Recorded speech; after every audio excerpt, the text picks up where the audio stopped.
ইতিহাসেরা সাকিবকে নিজেদের লিগে পেয়ে আনন্দের সীমা নেই নেপালের দর্শকদের। অন্যদিকে কেউ কেউ বলছেন এবার সতর্ক থাকতে হবে আম্পায়ারদের, কেননা যে কোনো সময় স্ট্যাম্প ছুঁড়ে মারতে পারেন সাকিব।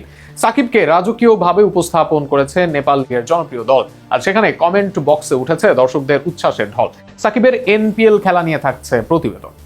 বাংলাদেশের তারকা অলরাউন্ডার সাকিব আল হাসানকে দলে ফেরানোর পর থেকেই উচ্ছ্বাসে ভাসছে নেপাল প্রিমিয়ার লিগের ফ্রাঞ্চাইজি পোখারা অ্যাভেঞ্জার্স।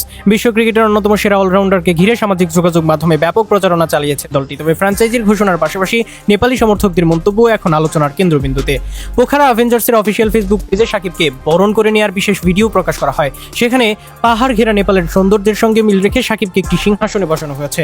পাশে রাখা হয়েছে একটি বাঘের প্রতীকী উপস্থিতি, যা তার নেতৃত্ব শক্তি ও বিশ্ব ক্রিকেটে আধিপত্যের প্রতীক হিসেবে তুলে ধরা হয়েছে। ভিডিওটির সঙ্গে দলটি লিখেছে, বিশ্ব ক্রিকেটের ইতিহাসের সেরা অলরাউন্ডার এখন পোখারা অ্যাভেঞ্জার্স পরিবারের সদস্য। নেপাল প্রিমিয়ার লিগের তৃতীয় আসরে আপনাকে স্বাগতম। তবে সবচেয়ে বেশি আলোচনা এসেছে পোস্টটির মন্তব্যের ঘর, যেখানে একাধিক সমর্থক মজার ছলে আম্পায়ারদের উদ্দেশ্যে সতর্কবার্তা দিয়েছেন। একজন লিখেছেন, এবার আম্পায়ারদের জন্য কঠিন সময় অপেক্ষা করছে।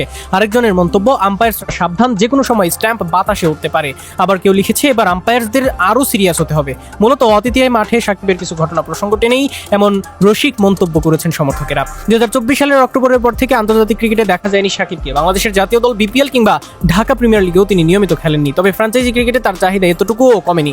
Pakistan super league, Caribbean premier league, Lankan premier league এবং যুক্তরাষ্ট্রের মাইনর লিগে ধারাবাহিকভাবেই খেলেছেন তিনি। সর্বশেষ লঙ্কান প্রিমিয়ার লিগে জাফনা কিংসের হয়ে 4 ম্যাচে 5টি উইকেট শিকার করে নিজের কার্যকারিতা আবারও প্রমাণ করেছেন। এখনও খেলছেন সেখানেই। এবার নেপাল প্রিমিয়ার লিগে পোখারা অ্যাভেঞ্জার্সের জার্সিতে মাঠে নামবেন বাংলাদেশের এই অভিজ্ঞ অলরাউন্ডার। তার অভিজ্ঞতা, নেতৃত্ব এবং অলরাউন্ড নৈপুণ্য দলটিকে শিরোপার লড়াইয়ে বাড়তি শক্তি দেবে বলেই বিশ্বাস করছে ফ্রাঞ্চাইজিটি।